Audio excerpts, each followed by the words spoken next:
This is my review of the Rising of the Shield Hero episode 16. And before I get started, there's an elephant in the room. No, I'm not talking about the dinosaur or the giant bird. I'm talking about the giant bird said. The 4 cardinal heroes are meant to be summoned to one country each. The 4 heroes are meant to be in 4 separate countries. What the fuck, King Belramac? Seriously? You stole all 4 heroes? Why? Are you trying to piss off your neighboring countries? I mean, I know they probably aren't going to be in that great of a condition once the waves are done. But if there is a single person living in any of those countries, they are coming for your freaking head. They are coming to skin you alive, and you deserve it at this point. Seriously. I mean, this makes so much sense. That's why the 4 heroes can't gain EXP around each other. Because they aren't meant to be around each other. They aren't even meant to be in the same country. That also means the king's plan is even stupider than I thought, because now they aren't gaining experience in the waves. When they're all fighting together in the waves against those toughest of the tough enemies, the points where they're supposed to be just raking in experience and leveling up over and over again. Nope, no experience for any of them because they're too close together, and therefore their weapons are interfering with each other. Jesus Christ, King Belramac, you are an ass. And I'm guessing his plan was, better protect his kingdom if he has all 4, which... I mean, why? Why even summon the shield hero if you just hate him? I mean, was it an all or nothing deal? I mean, was it all or one? Like, you could summon 1 hero, you could summon 4? Or, like, it was randomized, if you summon 3, you might have missed out on 1 and gotten the shield hero? That is not a good plan. Also makes sense why he's so desperate to keep him from crossing the border, because if he gets to the other side, then he'll go to the other countries and tell them, hey, yeah, the 4 heroes have been back for a while now. I'm not sure if you knew about that. I mean, it's possible he's keeping this a secret from the rest of the world, or it's possible they're just in such desperate conditions fighting the waves that they aren't actually aware that the other heroes are here. And what's even worse is this could mean that the king is screwing himself over again, because what if the monsters over there in the other countries are leveling up? Like, normally they're killed, that's the end of it. But if the heroes aren't stopping them, then every time they show up, they kill more people. They get stronger and stronger and stronger. And at a certain point, even the heroes wouldn't be able to stop them. But hopefully the king and the church are going to get their dues soon. Because, as it turns out, the bow hero and sword hero found the secret hidden archives in the Church of the 3 Heroes. And I think this might be my favorite line in the series once again. I can't believe Naofumi was right. Booyah, baby! Naofumi was right. He was right. So they found the archive, and hopefully there's something in there that tells them the truth. Why they hate the shield hero, that they should be in 4 separate countries, that the church was founded by the first spear hero. And of course mine is watching them, and she looks annoyed, not, oh my god, they found the archive, I'm screwed, I'm gonna die, annoyed, but more like, good lord, this is gonna be an inconvenience. Which, for her, could be anything from kidnapping some of their party members and using them as blackmail to brainwashing all of the heroes to straight up torture. Or maybe she's planning on killing all the heroes right now, which... not the best plan, because I feel like they'd have to restart over back at level 1. Unless maybe, the levels stayed in the Royal Arms for a little while. I'm not sure. But yeah, I don't think she's gonna just go and kill everybody. It does, though, bring up another interesting point. The heroes weren't summoned for the first wave. King Belramac, one of the priests, said that they thought they could handle the waves by themselves, and so they didn't summon the heroes until after the first wave was over. But does that mean that none of the countries summoned the heroes for the waves? I mean, they seem to know it was coming, so that's weird to me. I mean, it's entirely possible that they did summon the heroes. All 4 heroes were summoned to 4 separate countries, and then all 4 of them were killed in the first wave, and thus giving the king the chance to summon 4 heroes for himself, 4 new heroes. I mean, it would make sense, and it would explain something that's been bothering me for a while. He seemed to have a personal hatred for the shield hero, so it's possible that he summoned the shield hero once before, just like a few weeks before he summoned this shield hero, and he somehow screwed him over in some way, and thus he's just angry at the shield in general. I don't know, it's possible. Alright, moving on, let's talk about Big Bird. So we first see her in the forest, and she's talking about finding the candidate, and she's being absolutely adorable. Though it does take us a little while to actually get her name. She is Futoria, the queen of Hilolials the world over, and she's a pretty interesting character. She's able to talk to Naofumi's mind, apparently through his shield, which I think further proves that her last owner was the shield hero, though it may just be that she has a bond to all the hero's weapons. She's also able of casting a high-level magic called Magic Mist, and then bringing in Filolials, dozens and dozens and dozens of Filolials, to surround the dinosaur dragon thing, which... Okay, that was interesting. I have to admit I did not see that coming. She also is able to block the shield hero from transforming into his raid shield, which I did not expect that. That's certainly an interesting ability. I'm not entirely sure how it's activated. So then we see her, and she is freaking huge! Jesus Christ! I expected her to be like twice Philo's size. Nope. She is 10, 20 times Philo's size. She's an absolute freaking beast, and she is just ridiculously strong. This dragon that they couldn't even put a dent in, with one little kick, she sends it flying back 200 feet, and then is able to cast a shield in front of her to completely protect herself from the dragon's flames, and then shows such a ridiculous speed that even Philo would be jealous. In the blink of an eye, she not only gets past the dragon, but cuts it into little pieces. Philo and Naofumi are just absolutely adorable, asking if she's going to be as big as her one day, and Naofumi basically saying, if you do, then you'll be too big to feed, so you'll be on your own.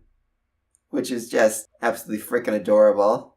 Of course, Big Bird explains that that won't happen until she's lived dozens of Filolio lives, really hinting at just how ridiculously long her lifespan is, though I am hoping that Philo herself will manage to grow at least a little bit before the end of the series, evolve a bit, maybe get a little taller, maybe make her bird form bigger, and unlock some of these new abilities that Victoria has been demonstrating. I mean, she's also able to teleport in a very nice carriage, and I'm curious if she can only teleport things that are within the carriage. I mean, she is, a Filolial, she's meant to carry things, pull wagons, all that, so it's possible that she can only teleport things in the carriage, which is why she had them sit in the carriage. I think it'd be interesting if, down the road, Philo gets the ability to teleport just the carriage. She had a very intimate relationship with the carriage for a long time, and it makes sense if she could teleport anything that's within it. From there, we move on to an area that was supposedly the civilization of the original heroes. So I'm assuming that she belonged to a hero that came after the originals, though I am a little curious about that. How many generations of heroes have there been? And when was the last one? Then she gets really mad at all the heroes for fighting between each other while the waves are going on, which Melty and the Queen basically said the same thing. They need to be working together, though in different countries and far apart from each other. I'm curious if Melty knew that. I'm sure the Queen did. That the heroes had to be in separate countries. If she didn't know it, I'm curious why she never actually brought it up. This is something very interesting. The shield hero has always been scorned by human supremacist countries, which makes a lot of sense. He fights for demi-human rights, but I'm guessing the person marked to become the shield hero is a person who will rise up and protect those in need, such as the demi-humans, and that's why the human supremacists have always hated him, because he's trying to protect them when they think of them as nothing but animals. And really, though, if you treat animals the way you treat demi-humans, you're a horrible monster and you should go to hell. From there, we learn that Big Bird has actually been fighting in the 3 other countries where the waves have been hitting.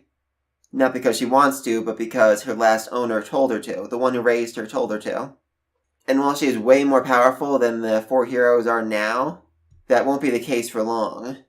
Eventually, the waves will become more powerful, or she'll be stretched too thin to the point where she just can't handle it anymore, and the waves just continue on forever. And then she says something that I think we were all expecting her to say. For the sake of the world, I must kill the 4 cardinal heroes, which, yeah, kind of obvious. I mean, I said this just earlier in the video, I thought mine might have to kill all 4 of them, but yeah. Really though, she doesn't even have to kill all of them. I mean, if she just kills the shield hero, then I think she convince, other people to kill the other 3 heroes because they need all 4. Or even if she just kills shield hero and spear hero, which I would love, then the other 2 would basically be sentenced to death because they need to start all over with new heroes. Because, all 4 heroes are needed to fight the 4 waves for some reason. Haven't really seen much cooperation between the heroes. Except in the second wave, the heroes teamed up to take out the monster, but they said it was too low level for them. Even in the last wave, it was basically all Naofumi. Even before he activated his curse gear, he was basically the only one who saw through the traps and tricks of the wave. Alright, so moving on. I just find this one shot absolutely adorable with the 2 little demi-human kids sleeping on Philo's back with a giant dinosaur right there. I thought that was so cute, I loved it. And then, oh my god, his people are still protesting. They're still demanding that Vaughn be released while the freaking dinosaurs rampaging through the town. They're literally like 300 feet away from a freaking dinosaur and they're still screaming, "Release Vaughn-sama!" Which, I love their dedication to him. And I am hoping we get to see more of him throughout this series. And then I think we're all expecting the shield hero to fight the dinosaur right here now, but nope. This place is done for. We're getting out of here. He actually runs away, which, oh my god, that was absolutely freaking hilarious. In my reaction, I screamed, "You're running away?" I mean, it makes sense. You have no real attachment to this horrible, horrible city, and I'm sure they'll send the other heroes eventually, but really, he just ran away. I absolutely love that. I get he was protecting the kids, but still. Unfortunately, he can't run away because, for some reason, the dinosaur is after them. And, well, our Philo, she will not stand anything dragon, so she races forward to go beat the crap out of this thing. She doesn't really do all that well, but Melty points out that Philo's belly and the dragon's belly are glowing with the same color. Philo's belly is glowing because she ate the dragon zombie crystal, and according to Big Bird, this dragon is out of control because his body reacted badly to the Dragon Emperor's fragment within him. So, it's a fragment of a crystal known as the Dragon Emperor. So do all dragons have this within them, or do they get it at a certain point? Does getting it make them bigger? I mean, Big Bird later took the crystal from its corpse, and said that she doesn't like the Cardinal Hero using dragon material in his equipment. She explains that there are terrible consequences to using the curse powers, and that while he's currently able to control it, he won't be able to for long. He then absorbs the dragon and gets 2 new shields from it, which I'm very curious. I hope we see it next episode. I really do wish they'd given them names here and now, but maybe they're trying to build up the suspense so when we actually see him use them, it'll be more interesting. I'm just really curious what these 2 do. It definitely feels on purpose they went out of their way to show 2 separate shields being unlocked. Also, here's a time for me to speculate. I think that dragons don't exist. I think all dragons are Philos. Okay, now that may be a crazy theory to throw out there, but let's just think about this for a second. Dragons and Philos hate each other. What if that's because Philos recognize dragons as what they are? A Philo that ate too much of the dragon's crystal, and as a result lost control of herself, and became this twisted monstrosity. A dragon with no control or ability to stop themselves. I mean, Philo was able to eat the dragon zombie crystal, and I think she became more powerful for it, but in rage mode, she starts, burning with fire and her eyes become red. What if, at a certain point, the rage becomes so great and powerful that her feathers fall off, she starts growing scales, and she just goes out of control as a mindless, fire-breathing dragon? Even if they aren't one the same, I definitely think there is a connection between Philos, the Dragon Emperor's crystal, and dragons. I'm just not sure quite what it is yet. So, moving on. Vaughn decides he's going to take the kids and run away, which, yeah, that's for the best. I honestly, thought there was a good chance that he was going to get caught in the crossfire and him and at least one of the kids was going to die this episode. Feels like a very shield hero thing to do. But nope, hopefully he managed to make back to his loving supporters who are just outside the gate, protesting as a fucking dragon rips the town apart. Love them. I really think that Vaughn's going to be the first domain of the shield hero as he moves out and just conquers more and more of the land. I'd love that. And of course, Raphtalia doesn't want to leave Keel behind, but he just reminds her, you're in the Shield Heroes party. Then you should go, which... Yeah, she is! She's in the freaking Shield Heroes party! Booyah! I mean, that's such a big deal to her and the entire village. And if she, had left the village and returned and there were still people alive there, and she announced herself as a member of the Shield Heroes party, there would be big banquets and feasts celebrating and honoring her and marking her as a warrior of legend now. Weird scene after that.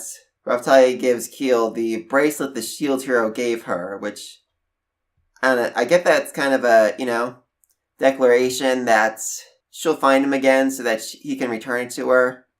But it still just felt kind of like a dick move to me, and she even has to apologize to the Shield Hero for doing this. And he says, don't worry about it, I gave it to you, you're free to do with it whatever you want, which makes her happy. Honestly, I would have been a little mad about that, I really would. This might have been one of my favorite scenes in the entire episode. I know it's weird, but I just love watching this building shatter into pieces and fly out everywhere. I don't know why, I just found that really amusing. I watched that like 20 times in a row. It was just funny to me. So anyway, then they managed to get the dragon out of town. They're all ready to set to fight. And I'm pretty impressed. Shield Hero used Air Shield and actually managed to stop the dragon for a few seconds. I'm assuming he gets more powerful as he unlocks new shields and improves his stats and levels up and all that. Because this was a pretty impressive Air Shield. And then Philo goes all crazy, attacking the dragon 20 different ways. Full force, as best as she can. And so yeah, they're just not even putting a dent into this thing, even with all their best attacks combined. But then thankfully Big Bird shows up and saves them all. So then they eat the dragon. That was kind of weird to me, honestly. It was like a big-ass, ancient, 1,000-year-old demon. They're just turning it into soup. Or stew, I guess. Which is even weirder if my theory was correct and it was originally a Philolio who mutated after being exposed to a crystal. And God, now Fumi, I just love you right here. Melty says she feels too guilty, and Fumi's like, yeah, I feel the same way, as he's eating. No problem whatsoever. But then once he sees all the birds eyeing him up, he declares outward, bring me some huge pots and a ton of ingredients! I just love you here, Nefumi. And then, of course, he's complaining, why did I even have to feed this KFC farm? Really? You volunteered to do it, and then you get annoyed that you had to do it. Like, why'd they even make me do this? And I'm like, 'cause you volunteered, dude! Oh, Nefumi. We then get probably the second biggest shocker in the episode. The reason Philo is growing so big and so differently is because a hero is raising her. And you know what that means. Nobody tell the freaking spear hero that! Nobody! Please, for the love of freaking Christ, nobody tell that to the spear hero! He will get his own Philolio, and then he'll get his own Philo. And then he'll be a fucking freaking pervert holding her in chains so she stays cute forever. Nobody tell this to the spear hero, please, for the love of Christ. Oh god, I'm already seeing that coming, and it's not pleasant. I mean, yeah, he has a dragon, but I can't imagine he gets much use out of it. He probably has a royal carriage or something pulling him around at all times. Really, just please, please, please. I beg to the gods above that he does not learn about this and get his own Philolio. Honestly, I can already see him raising a Philolio and it just turning out so badly that it abandons him and goes and lives with the Shield Hero. Which would be sad, but hilarious. So yeah, next week I'm thinking... Well, it's not really hard to say what I'm thinking. He's gonna fight Big Bird. I can't imagine that's gonna go too well for him. I mean, Big Bird's like way more powerful and can block his Rage Shield, which apparently has dire consequences that are gonna slowly consume his mind and destroy him, which is just great. I'm gonna assume Philo's gonna join the fight at some point and help him out, and we'll get some flashbacks to whatever hero originally raised Big Bird. I think it's odd that they haven't actually said it yet. It's always said one of the cardinal heroes, one of the heroes who raised her. Never said, I assumed it was Shield Hero just because, Shield Hero beloved by demi-humans, he wants to protect people. For all I know, it could have been the Spear Hero. Or maybe there were other heroes before then. Or maybe there are other types of heroes we haven't even met yet. I don't know. Do you think Philo's gonna butt in and save Shield Hero and convince her that they'll find a way to make things work between everybody? Or just that she should go kill the Spear Hero first? I would find that very amusing. Oh my god, can you imagine Spear Hero meeting Big Bird? That would be absolutely freaking hilarious. I'd love that. Hopefully the sword and bow hero learn something inside the Royal Archives, something that can help them figure out what the church is hiding and how to move on, how to overcome it, though knowing mine, she's already switched out all the books. They just say, Shield Hero is devil, he will bring about the apocalypse. You know that's gonna happen. I'm already assuming they're gonna blame the Shield Hero for summoning this dinosaur.